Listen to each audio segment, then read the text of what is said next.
인사드리겠습니다. 자, 이노겸이라고 합니다. 반갑습니다. 저하고 앞면에 있는 사람이 한 명 딱 있네요.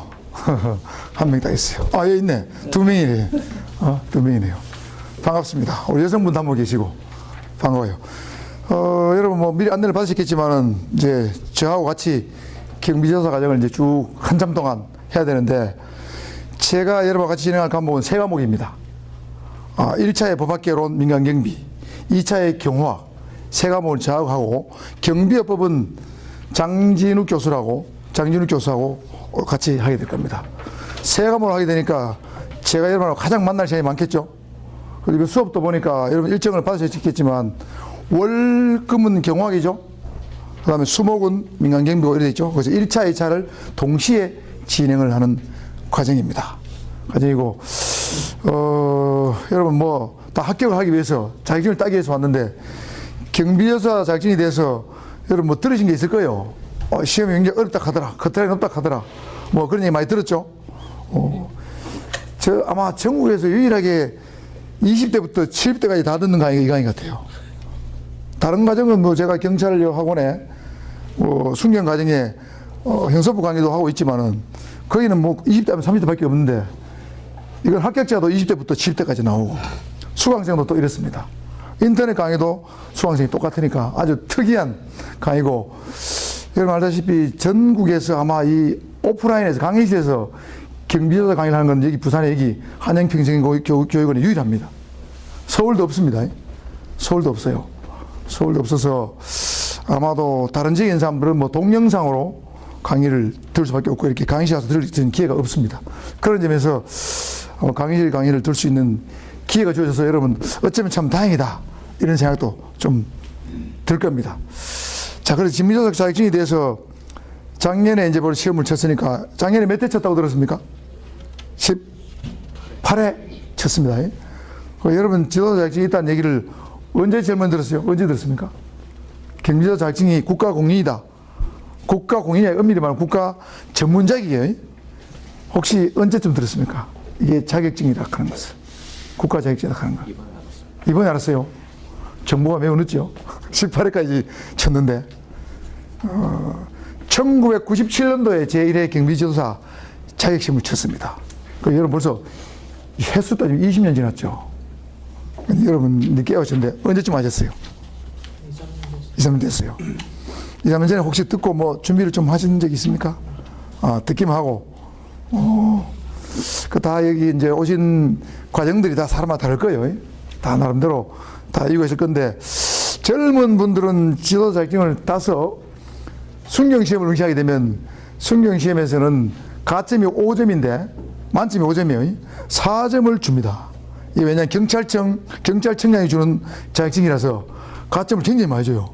요거 하나 따고 뭐 다른 뭐 자격증 뭐 워드나 이런 거 따면은 만점이 되니까 이런 사람들도 있고, 그 다음에 청원경찰이 되기 위해서 이 경비지도자 자격증을 따는 사람이 있어요. 이 지도자 자격증을 따서 청원경찰을 지원하게 되면 합격할 확률이 훨씬 높아집니다.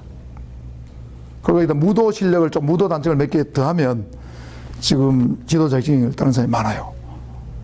그래서 청원경찰 된 사람이 있는데, 제가 작년 12월 달에 부산경찰청에 특수경비원하고 청원경찰 강의를 매년 12월에 나가는데, 그거 가서 보니까 저한테 경비지도자 자격증을 딴 사람이 부산에 고등검찰청 있죠?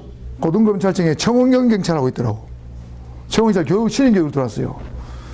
그래서 니 왜 여기 와 있노? 이랬더니 그 친구는 순경시험 합격했어요. 그 순경하고 청경하고 지도사하고 다 됐는데 순경 안 가고 청원경찰 하락한다 하더라고.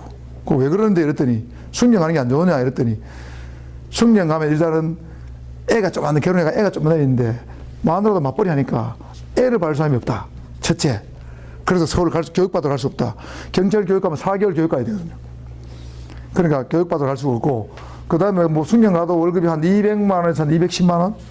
뭐 이 정도밖에 안 되니까 청원경찰이나 뭐 순경이나 별 차이가 없다. 그 다음에 여기 근무가 편해요. 고등검찰청의 청원경찰이 근무가 굉장히 편해요. 뭐 할 일이 별로 없어요. 그 근무도 편하니까 와이프하고 상의해서 순경도 안 가고 여기 가게 됐는데, 그때 이제 최고위원회 들어갈 때 지도자 자격증 딴 거하고 경비회사에 근무한 경력이 있었어요. 이 친구가 30대인데 그 경력하고 무도 단적이 좀 몇 개 있었어요. 그걸 엎어가지고 최고위원회 들어갔는데 여러분 최고위원회도 한 30대 1에서 한 50대 1 됩니다. 이 경쟁률이 장난 아니에요. 뭐 구청별로 뭐 1명, 2명 정도 뽑으니까 장난 아닙니다. 그래서 젊은 사람들은 그래서 자격증 따는 사람이 있고 이제 제가 이제 경찰대학 나와서 경찰관 오래 하다가 퇴직해서 여기 와서 이제 강의를 하고 있는데 저처럼 퇴직을 한 사람들이 노후를 보내기 위해서 제 인생을 시작하기 위해서 지도 자격증을 따는 사람이 있어요. 그래서 뭐 프리랜서라는 사람도 있고 어떤 경비회사에 소속돼서 경비원들 교육, 지도, 뭐 훈련, 뭐 감독 뭐 이런 거 하기 위해서 따는 사람도 있고 여러 가지 이유가 있는데 뭐 어떤 이유든 간에 일단은 자격증을 따야 뭐 되는 것이니까 그렇죠? 우리 여성분은 좀 지원 동기가 좀 궁금한데 혹시 들어봐도 될까요? 작년에 수업 들었거든요. 아 들은 것 같아 맞다. 성함이 엄지영 씨? 엄지영 씨? 그렇네요. 당연히 됐으면 좋았을 건데. 예? 그런데 여러분 경비사 1차는 여러분 95% 이상 합격합니다. 1차는 95% 합격해요. 자, 지도 시험은 여러분 알다시피 1차, 2차 나눠지죠. 자, 1차는 법학개론, 민간경비, 2차는 경호학, 경비업법입니다. 자, 이 법학개론, 민간경비는 합쳐서 평균 60점을 넘으면 합격합니다. 단 한 과목이라도 40점 미만, 40점까지 괜찮아요. 그 예를 들면 뭐 법학개론에서 민간경비에서 100점을 받고 법학개론에서 35점을 받았다. 불합격입니다. 평균 6점 넘었죠. 135니까 불합격입니다. 예를 들면 60점 합격입니다. 55점, 70, 65점 요것도 합격이죠. 합격이에요. 한 과목이라도 이렇게 37.5 한 문제가 2.5점이니까 37.5점 나왔다가 무조건 안 되는 겁니다. 그러니까 두 과목을 골고루 잘해야 됩니다. 그런데 전략적으로 민간경비가 여러분 법학개론에 비해서 한 2배 내지 3배는 쉽다고 생각하면 됩니다. 그러니까 전략적으로 이 민간경비에서 한 80점 내외를 목표로 하고 법학개론에서 한 60점에서 7점을 목표로 해서 공부를 하시면 합격할 수 있겠죠? 만점할 필요 없습니다. 만점받으려고 1차를 들이파는 사람이 있는데 그건 전략을 잘못 세운 거예요. 전략을 잘 세야 됩니다. 1차는 합격할 정도, 한 70점 할 정도만 하고 2차를 고득점을 봐야 돼요. 자, 그래서 2차는 목표를 몇 점 잡아야 되겠습니까? 목표를 몇 점 잡아야 돼요? 너무 높나요? 자, 100점을 잡아야 95점 정도를 받기 쉽습니다. 목표를 낮게 잡으면 실제 시험은 떨어지죠? 분명히 떨어지고 있습니다. 그래서 목표를 높게 잡아야 됩니다. 그래서 두 과목 다 만점을 받는다고 생각이 됩니다. 자, 시험 문제는 다 40문제 칩니다. 그래서 시험 당일날 1차, 2차를 동시에 다 쳐요. 오전에 두 과목을 동시에 치고 40문제를 80분 동안 1분에 한 문제씩입니다. 풀어야 되고 이것도 마찬가지죠. 80분 만에 다 풀어야 됩니다. 실제로는 시험에 한 과목에 30분 안에 풀어야 됩니다. 왜? OMR 카드 옮겨 적는 시간이 있고 잘 모르는 문제는 한번 체크해 봐야 되니까 30분에 다 풀어야 돼요. 그 문제를 보고 답을 착착착 이렇게 골라낼 수 있는 정도 돼야 됩니다. 물론 지문이 길진 않아요. 저는 공인중개사, 주택관리사 자격증 다 갖고 있는데 그 시험들은 지문이 이만큼 한번 이만히 길어요. 근데 경비자는 여기 짧아요. 짧기 때문에 공부하는 정도 하면 다 풀 수가 있는데 어려운 문제를 부닥친다고 거기에 막 매이면 이 시간에 못 풀어요. 자, 어쨌든 이렇게 되는데 작년에 경비서 2차 커트라인 몇 점이었습니까? 93.7. 네, 93.75 했어요. 93.75면 80문제 중에서 몇 개 틀린 거예요? 몇 개까지 되는 거예요? 3문제? 5문제죠? 5문제. 경호학에서 경비업에서 합쳐가 5문제 평균 내야 되니까 5개까지 틀린 사람 합격이고 6개 틀린 사람은 불합격이에요. 매년 커트라인이 좀 달라지는데 지금 커트라인이 전반적으로 조금씩 올라갔다가 내가 재작년에는 95점이었어요. 또 그 앞에도 93.75, 그 앞에는 또 92.5, 그 앞에는 88점 얼마도 있었습니다. 근데 최근 몇 년간은 다 90점 넘었어요. 그러면 뭐 국가 자격시험에 말이야 뭐 90점 커트라인이다, 이거 너무 심한가 아이가, 이래 생각하는 건 당연한 겁니다. 자, 그래서 최종적으로 여러분 일반 경비지도사는 540명을 전국에서 뽑습니다. 그 1등부터 쫙 하는 거예요. 100점부터 해가지고 98.75, 25, 97.5 이렇게 쭉 내려가서 540등에서 자른 거예요. 540등이 맞는 93.75다. 540등이 93.75면은 여기서 커트라인이 잘리는 거예요. 그런데 매년 동점자가 좀 있어서 550명에서 560명 사이에 뽑힙니다. 동점자가, 커트라인 동점자가 한 10명, 20명 나와요. 그래서 550명, 60명 정도 최종 합격을 하게 됩니다. 그래서 시험을 이렇게 되는데, 자, 1차는 여러분 무조건 합격한다고 보고, 2차가 여러분의 자격증을 따는데 관건임 당락을 정하는데, 이 두 과목 다 잘해야 되는데 어느 게 더 어려우냐, 사람마다 다른데 대체로 이게 더 어렵다고 얘기를 합니다. 왜 더 어려우냐? 경비업법은 법만 달달 외우면 됩니다. 경비업법, 경비법 시행령, 시행규칙, 청운경찰법, 청운경찰법 시행령, 시행규칙, 법만 달달 외우면 돼요. 그래서 암기 잘하는 사람이 왕이에요. 그런데 저 경호학은 여러분 교재에 있지만은 책도 두껍죠. 여러분 문제가 없는 이론만 든 거예요. 한 300페이지 가까이 됩니다. 요 이론을 가지고 이제 공부를 하게 될 건데, 이 경호학은 학문의 역사가 그리 길지 않고 하다 보니까 학자들마다 쓰는 용어도 다르고 똑같은 내용인데 다른 용어를 쓰는데 시험 문제는 다른 용어를 내요. 나는 뭐 A로 공부했는데 출전할 때는 A-로 나와 용어가. 그럼 다른 학자들이 쓴 용어도 알아야 돼요. 그래서 좀 어렵고, 그 다음에 학자들마다 견해가 조금 갈려서 다른 부분들이 있어가지고 그런 부분들이 공부하다 보면 헷갈립니다. 시중 교재도 한 7, 8, 9가지 정도 있는데, 시중 교재도 똑같은 내용이 한 60% 된다면 30, 40%는 저자마다 조금 달라요. 그걸 공부하다 보면 억수로 헷갈립니다. EBS 교재, 시대고시 교재, 막 책마다 달라요. 패스플러스 교재 막 다르기 때문에 여러분 그거 다 공부를 하면 시급합니다. 그래서 이 교재는 시중의 교재를 싹 모아가지고 한 권으로 만든 거예요. 그래서 한 권으로 끝낸다고 적어놨죠. 제가 이름 붙인 겁니다. 물론 이 교재가 완벽하다고는 할 수 없습니다. 시중에 있는 교재의 한 95%는 이 책에 담겨 있다 생각하시면 돼요. 당연히 생각하시고, 아마 이걸 학습하면은 아마 다른 사람들보다는 학기가 더 쉽다, 용이하다, 다른 강의보다 용이하다, 이렇게 말씀을 드릴 수 있습니다. 참고로 여러분 뭐 EBS나 에듀윌이 유명하잖아요. 뭐 EBS나 에듀윌 강사들이 매우 유명하다. 그래서 거기 동영상을 듣는 사람이 많아요. 그런데 사실은 거기에 나오는 강사분들은 한마디로 말하면 뜨내기 강사입니다. 그 무슨 말이냐? 그분들이 경비사를 계속적으로 하루 1년 내에 안 가르쳐요. 1년 초에 지금 3월 달이죠. 한 1월, 2월 달에 경비사 강의, 뭐 경호학, 민항임이 찍고는 다른 일이에요. 다른 데 가서 다른 일이에요. 강의만 찍고는 가버리니까 그 EBS나 에듀윌에 전속돼 가지고 학생들하고 막 매일 상담하고 그런 사람이 아니라서 강의가 말이죠. 시간당 얼마 받고 쭉 갚기 때문에 책임성이 좀 떨어져요. 강의의 수준도 지속적으로 학생들하고 만나면 업데이트가 되고 관리가 되는데 그런 게 없어요. 그래서 어떤 면에서 강의 수준이나 이런 것들이 좀 낮다, 비교적 낮다, 이렇게 봅니다. 제가 EBS 또 그다음에 뭐 에듀윌 강사들 샘플 강의도 가끔 들어보는데, 뭐 강의를 뭐 저래야지. 어떤 사람 책을 갖다 놓고 책을 그대로 읽는 사람이 딱 하더라고요. 법학개론 책을. 법학개론 여러분 책 그대로 읽으면 이해 못합니다. 저도 그대로 읽을 수 있어요.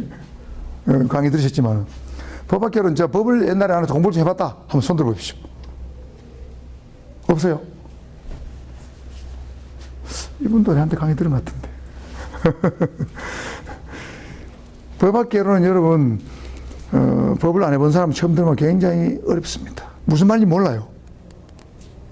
요새 최순실 뭐 이거 사건 때문에 말이 막 나오는데, 자, 여러분 늘 맨날 듣는 말인데,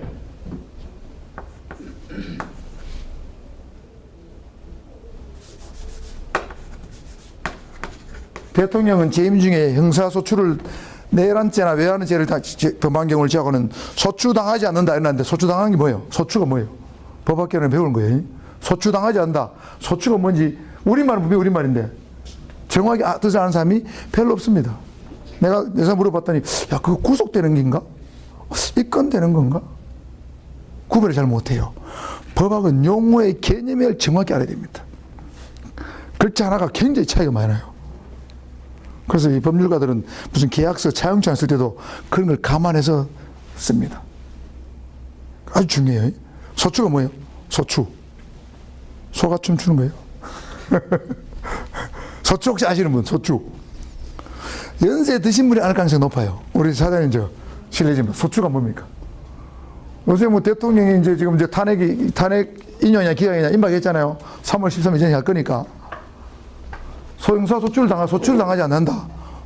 그 뭐 구속당하지 않는단 말이에요. 뭐 입건하지 않는단 말이에요. 무슨 말이에요? 소추. 없어요, 진짜. 샤프해 보이는데. 처음 들어보죠? 처음 들어보면 뉴스 많이 봤잖아. 무슨 말인지 잘 몰라. 소추라는 것은 말이죠. 자, 어떤 사람이 범죄 혐의가 있다. 혐의가 있으면 일반적으로 내살하거나 수사가 개시되겠죠. 범죄 있으면 수사나 내사가 개시돼요. 그 다음에 범죄 혐의가 확실히 있게 되면 입건을 하거나 인지를 하게 됩니다. 경찰이나 검사가 하는 거예요. 판사가 하는 게 아니에요. 경찰이나 검사가 입건 또는 인지를 해요. 입건해서 입건도 인지를 해가지고 범죄 혐의가 거의 매우 유력하다. 거의 유력하다. 매우 확실하다. 100%는 아니지만 상당히 유력하면 소추를 하게 됩니다. 이거 다른 말로 기소다 또는 공소제기다 이렇게 불러요. 똑같은 말입니다. 소추, 기소, 공소제기. 이건 무슨 말이야? 형사사건을 검사가 형사재판에 회부하는 절차. 이게 바로 소추입니다. 형사사건입니다. 민사건 아니요. 형사사건에서 검사가 사건을 형사재판에 회부하는 거. 쉽게 말하면 서류를 검사가 공소장을 작성해서 판사한테 법원에 보내는 거. 이게 바로 소추입니다.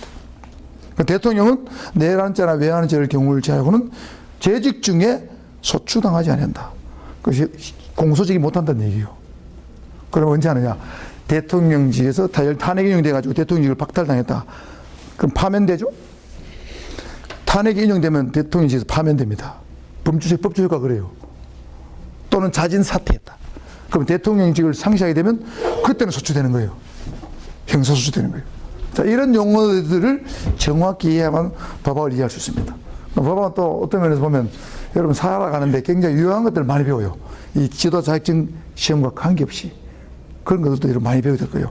법학교는 법을 한 10개 정도 법을 쭉 훑어볼 거니까 보면서 여러분 생활에 유용한 것도 많이 배우게 될 거고, 나이 드신 분들이 법학교로는 유리합니다.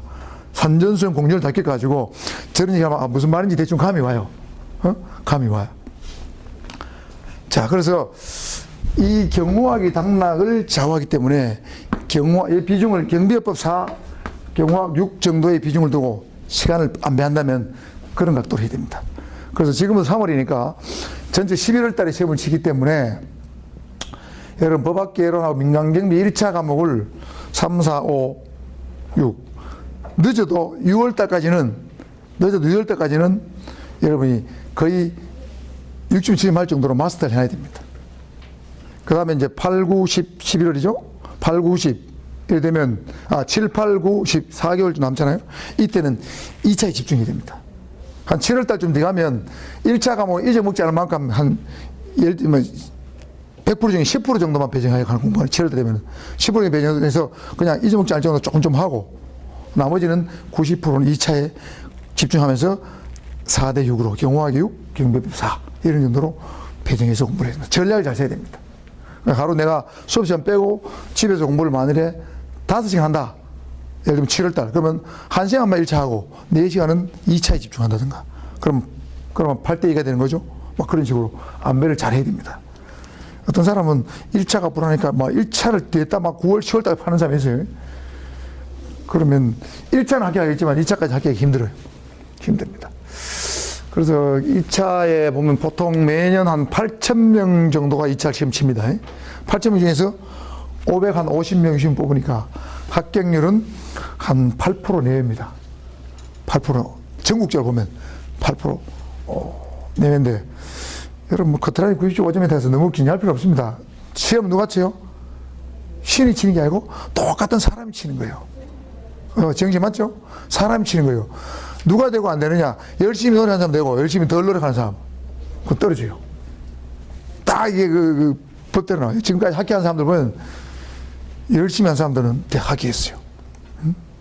여기서 보니까 이제 젊은 분들이 많아서 원래는 합격률이 좀 많이 나올 것 같은데. 자, 여러분 교재 다 받았죠? 경과 받았네요. 받았죠. 자, 김희사 과목에 대해서는 이 정도 간단하게 안내를 드리는데, 뭐 궁금한 거 있으면 한번 질문 받고 본수하도록. 궁금한 거 없습니까? 궁금한 거 뭐 말씀하십시오. 편안하게 말씀하십시오.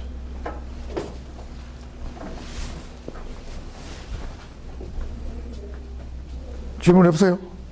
질문. 첫날이라서 좀 쑥스러울 수도 있네. 여기도 저 앞으로 조금 친해지면, 지금 서로 모르는 사람이니까 소닥 보듯이 하잖아요. 그러면 좀 수업이 재미가 없어요. 조금 친해지면, 제일 나이 많으신 분이 뭐 2017년 3월이잖아요. 뭐 3월 동지를 만들든지 해가지고 좀 젊은 사람이 총무 비슷하게 해가지고, 자주는 못하지만 어쩌다 한 번씩 17만 돈 조금 내가 밥도 한 그릇 먹고, 뭐 그렇게 약간 네트워크를 약간 구성하는 것도 좀 필요합니다. 그렇게 잘하는 기수가 있고, 죽어도 끝까지 지팔 지근드는 기수들이 있어요.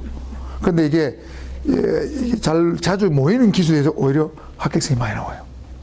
나는 내 공부하고 절대 남한테 안 알려준다, 정보를 독점하려는 사람이 있어요. 그런 기수는 오히려 합격이 잘 안 돼요. 내가 모르는 거 물어보고, 상대방이 또 물어보고, 막 서로 활발하게 정보를 교류한 그런 기수에서 합격자가 많이 나오더라고. 어떤 사람은 욕심이 많아가지고 절대 지정보 안 준 사람이 있어요. 그럼 상대방도 안 줘요. 하다 보면 여러분 잘 모르는 게 있는데 일일이 저한테 못 물어볼 경우도 있잖아요. 그러면 공부를 좀 잘하는 사람한테 또 물어볼 수 있고, 작년에 또 공부한 사람도 있잖아요. 물어보면 또 답이 나올 수 있잖아요. 그죠? 저한테 항상 뭐 전화해가지고 물어보기 힘들 수 있거든. 그죠? 자, 제 연락처 하나 적어드리겠습니다.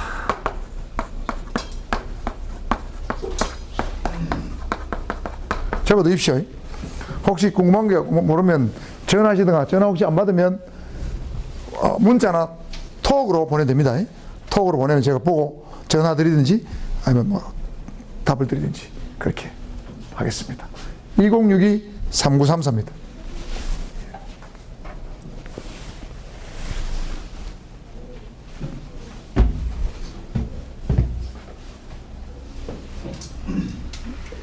자, 지워야 되겠죠?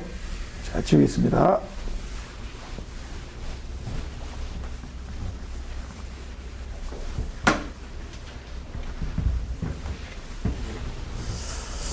자, 20대 한번 손 들어보세요. 20대. 한 분, 두 분. 됐어. 내리고 30대. 하나, 둘, 셋, 5명이네. 30대 제일 많네.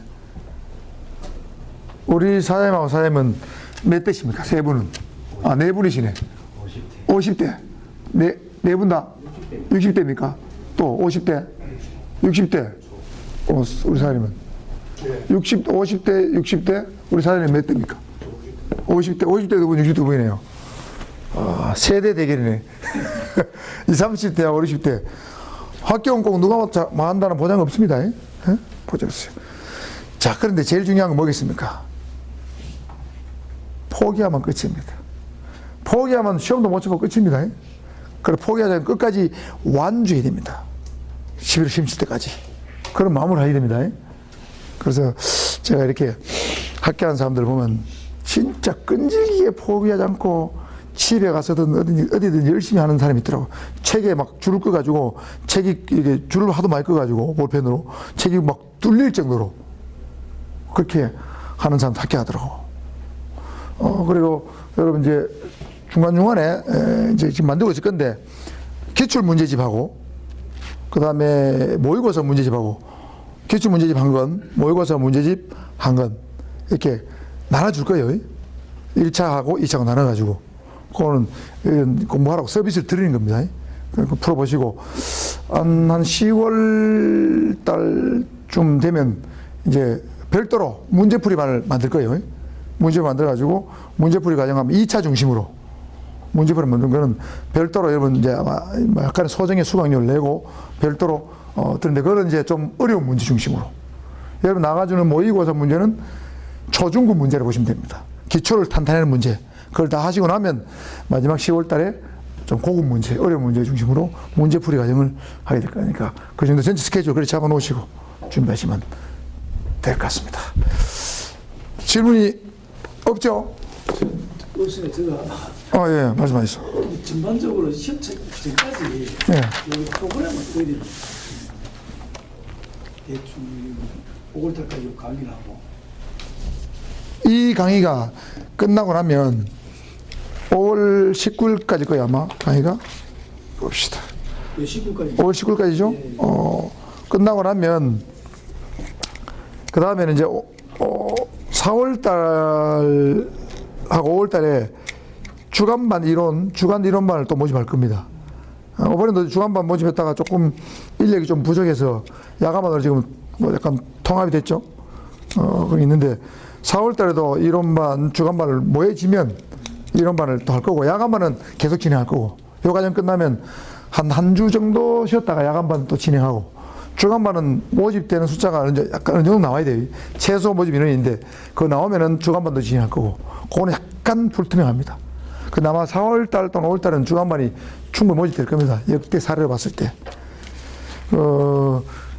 지금 이제 경비조사 이제 1월 달에 시작한 반은 끝이 났어요. 끝이 났고 여러분 이제 2017년도 2기생이다. 이래 보시면 돼요. 3월 달에 시작하는 게 1월 때보다 못하지만 유리합니다. 왜냐면 이제 커트라인이 높기 때문에 2차가 공부할 시간이 많은 것 같지만 사실은 어영부영 하다 보면 집 복습 안 하다 보면 시간 금방 갑니다. 일주일 금방 가면 한 달 가고 금방 가요. 그래서 3월 달 시작해서 지금부터는 다른 사적인 모임 같은 거 이런 거 좀 줄여야 됩니다. 줄이고 휴대폰하고도 좀 거리를 둬야 돼요. 뭐 게임 내 이런 거 하면 막 그거 공부 안 됩니다. TV하고도 좀 거리를 좀 둬야 되고요. 어떤 걸 인생은 기회비행이죠. 어느 걸 하나를 얻으려면 하나를 잃어야 됩니다. 그래서 둘 중에 하나를 잘 선택해서 여러분 판단해서 기회비용을 유리한 쪽에 쓰도록 그렇게 여러분 어떤 생활의 리듬이랄까 해야 되나? 마인드를 그렇게 바꿔야 될 겁니다. 그래서 그런 과정이 주간 야간반이 동시에 진행된 과정이 쭉 이어지고 10월 달쯤 되면 아마 문제풀이, 고급 문제풀이 과정이 있다. 이래 보시면 되겠습니다. 보통 11월 둘째 주에 주말에 시험을 칩니다. 전체 일정 그렇게 잡으시고. 자, 또 뭐 질문 없습니까? 질문 없으면은 본 수업은 50분 하고 10분 쉬는데 어차피 시간이 애매하네요. 첫 시간 이렇게 하고 쉬었다가 55분에 저 시기 맞죠? 55분에 경호학 수업 시하도록 하겠습니다.